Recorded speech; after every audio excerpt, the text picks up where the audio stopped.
The value of trials.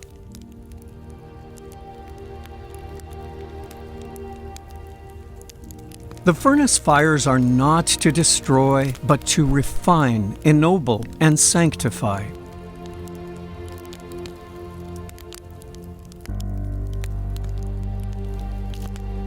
Without trials, we would not feel so much our need of God and His help, and we would become proud and self-sufficient.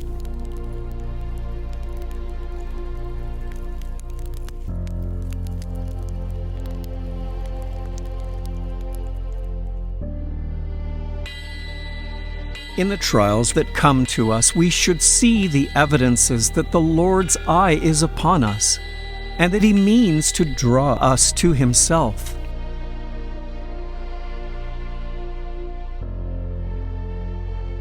It is not the whole, but the wounded who need a physician. It is those who are pressed almost beyond the point of endurance who need a helper.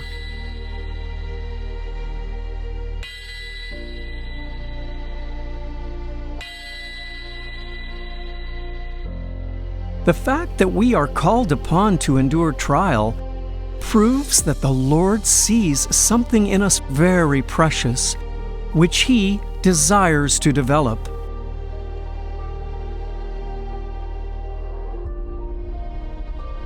If He saw in us nothing whereby He might glorify His name, He would not spend time in refining us.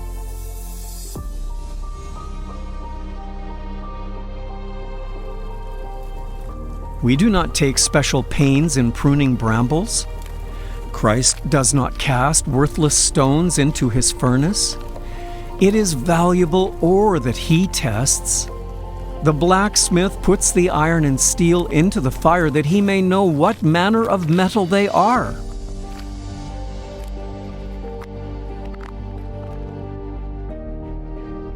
The Lord allows His chosen ones to be placed in the furnace of affliction in order that He may see what temper they are of, and whether He can mold and fashion them for His work.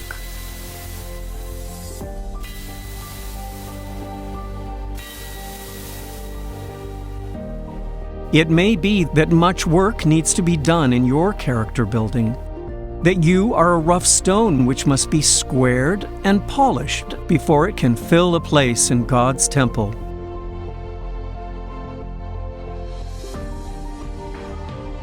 You need not be surprised if, with chisel and hammer, God cuts away the sharp corners of your character until you are prepared to fill the place He has for you.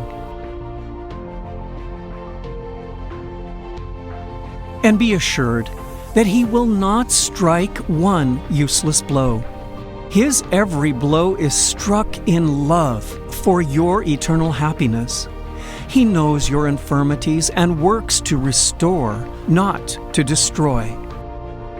When trials arise that seem unexplainable, we should not allow our peace to be spoiled.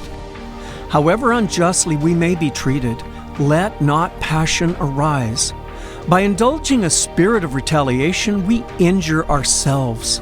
We destroy our own confidence in God and grieve the Holy Spirit.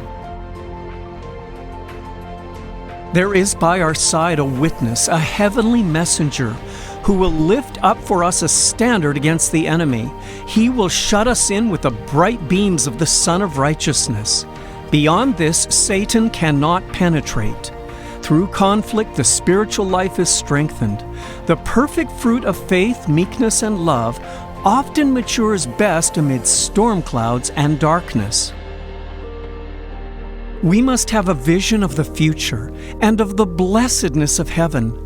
Stand on the threshold of eternity and hear the gracious welcome given to those who in this life have cooperated with Christ. These are they which came out of great tribulation and have washed their robes and made them white in the blood of the Lamb.